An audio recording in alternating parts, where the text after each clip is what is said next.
नाम है सूर्य प्रकाश और आप आज के वीडियो में देखने वाले हैं कि सैलरी पर लोन कैसे मिलेगा। तो दोस्तों, वीडियो शुरू करने से पहले आपसे एक छोटी सी रिक्वेस्ट है मेरी, आप हमारे इस वीडियो को लाइक कर देना और चैनल को सब्सक्राइब जरूर कर देना। और सैलरी पे लोन कैसे मिलता है इसकी जानकारी मैं आपको स्टार्टिंग से लेकर लास्ट तक पूरी देने वाला हूँ, तो कृपया वीडियो में बने रहना। तो दोस्तों, सैलरी पर अपन जो बात करने वाले हैं लोन की, तो क्या सैलरी पर लोन कैसे मिलेगा। तो सबसे पहले सैलरी कौन सी होनी चाहिए लोन लेने के लिए। दोस्तों, सैलरी पर लोन लेने के लिए आपके अगर एक गवर्नमेंट एम्प्लॉय है तो बहुत अच्छी बात है, और अगर एक प्राइवेट एम्प्लॉय है तो भी आपके लिए ज़्यादा दिक्कत वाली बात नहीं है। प्राइवेट लोन सैलरी पर भी आपको आसानी से लोन मिल सकता है। कैसे मिलेगा वो मैं बता देता हूँ।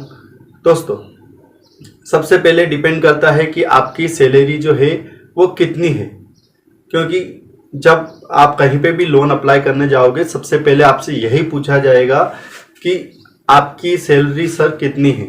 तो अगर आप एक गवर्नमेंट एम्प्लॉय हैं तो आपकी मिनिमम सैलरी 15,000 भी होगी तो भी आपको पर्सनल लोन आसानी से मिल जाएगा। दोस्तों, अब मैं पर्सनल लोन की बात कर रहा हूँ जिसमें किसी भी रजिस्ट्री वगैरह की कोई ज़रूरत नहीं लगती है। पर्सनल लोन सैलरी के ऊपर वो आपको कैसे मिलेगा।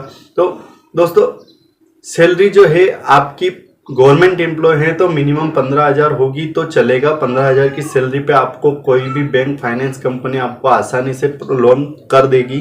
अगर आपकी गवर्नमेंट जॉब की बजाय मान लो प्राइवेट जॉब है, किसी प्राइवेट जॉब में आप काम करते हैं, प्राइवेट जॉब में भी बहुत सारी कंपनियां हैं, बहुत सारे टाइप हैं, जरूरी नहीं है कि किसी एक ही जगह पे आप काम कर सकते हो, बहुत सारी जगह हैं।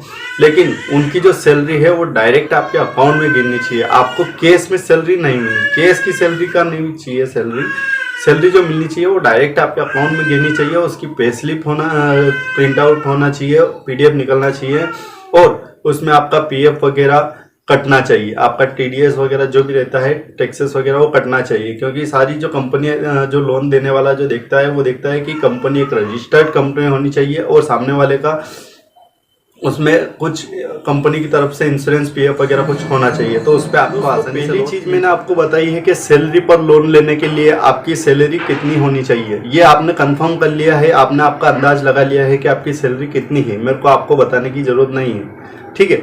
अब दूसरी बात आती है कि सैलरी पे लोन कौन कौन सी कंपनी आपको करती है, कौन कौन सी जो कंपनी है वो आपको सैलरी पर लोन करती है।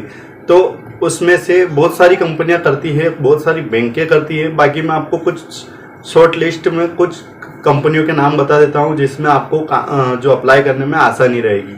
नंबर 1 पे आता है आपका कोई भी जो बैंक हो गया, रजिस्टर्ड बैंक है, जैसे बैंक ऑफ इंडिया हो गया, बैंक ऑफ बड़ौदा हो गया, स्टेट बैंक हो गया, सेंट्रल बैंक हो गया। तो कुछ बैंकें हैं जो आपको सैलरी पर लोन कर देगी। दूसरे बाद कुछ फाइनेंस कंपनियों के भी नाम बता देता हूँ, इंडसइंड बैंक हो गई।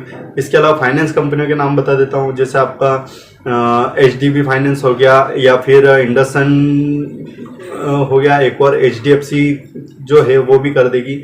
उसके अलावा 1-2 कंपनियां और हैं, अगर आप मार्केट में तलाश करने जाओगे तो आपको कहीं ना कहीं मिल जाएगी जो सैलरी स्लिप के ऊपर आपको लोन दे देगी, और जितना आपकी सैलरी स्लिप पर लोन बैठेगा उतना आपको लोन मिल जाएगा, ठीक है।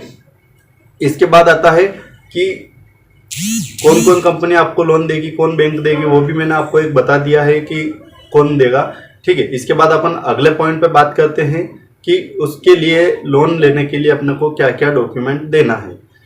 लोन लेने के लिए आपको क्या क्या डॉक्यूमेंट कंपनी को प्रोवाइड करना है वो भी आपको बता देता हूं, ताकि आपको ज़्यादा जानकारी वहां से लेने के बजाय आप घर से ही अपनी प्रोफाइल कंप्लीट करके ले जाइए, अपना फाइल जो है वो कंप्लीट करके ले जाइए, ताकि आपको ऑफिस के बार बार चक्कर नहीं काटना पड़े। क्योंकि क्या होता है ना कि अगर मान लो ऑफिस पास में है तो आप 4 चक्कर भी काट लोगे, लेकिन अगर आपका ऑफिस दूर है, आपका घर दूर है, तो आपको बार बार दिक्कत आती है। तो उसके लिए मैं आपको डॉक्यूमेंट बता देता हूँ क्या क्या डॉक्यूमेंट्स सैलरी पर लोन लेने के लिए आपको चाहिए। नंबर 1 पर आता है आपका आधार कार्ड, पैन कार्ड और पासपोर्ट साइज का फोटो जो नॉर्मल है आपके पास आराम से मिल जाएगा, बहुत ही आसानी से आपके पास पड़ा होगा। इसके बाद आता है आपका जहाँ पे आप रहते हो उसका एड्रेस प्रूफ, यानी आपका कोई बिजली बिल हो गया, गैस की रसीद हो गई वो, ठीक। अगर आप कहीं बाहर काम कर रहे हो तो जहाँ से आप रह के बाहर रह के काम कर रहे हो वहाँ का किरायानामा, जहाँ पे आप रह के काम कर रहे हो वहाँ का किराया पर्ची भी आपका चल जाएगा। ठीक है, ये एड्रेस प्रूफ में हो गया। उसके बाद जो आता है आपका आता है बैंक स्टेटमेंट। बैंक स्टेटमेंट चाहिए आपको कम से कम 6 महीने का, और कभी कभी आपको 12 महीने का भी चाहिए रहता है।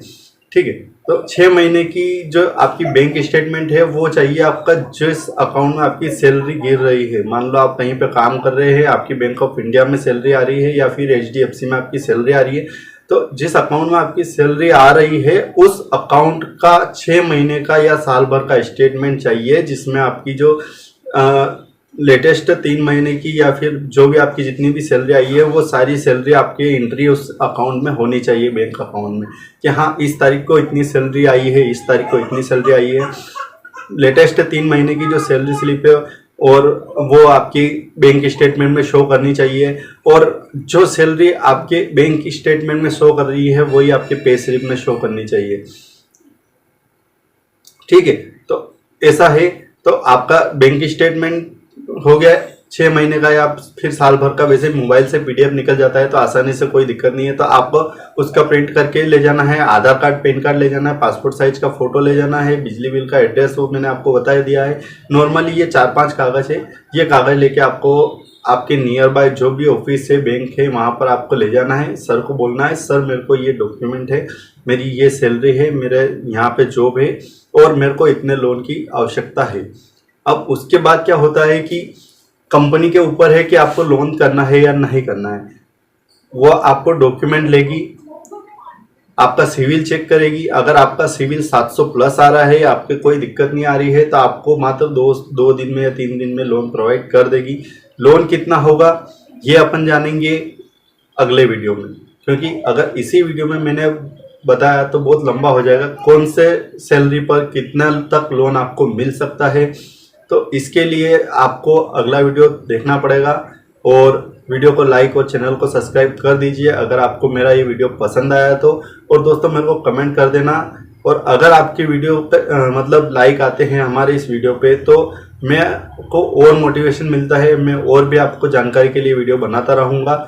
और मेरे को कमेंट करके बताते रहिएगा कि आपको क्या क्या जानकारी चाहिए।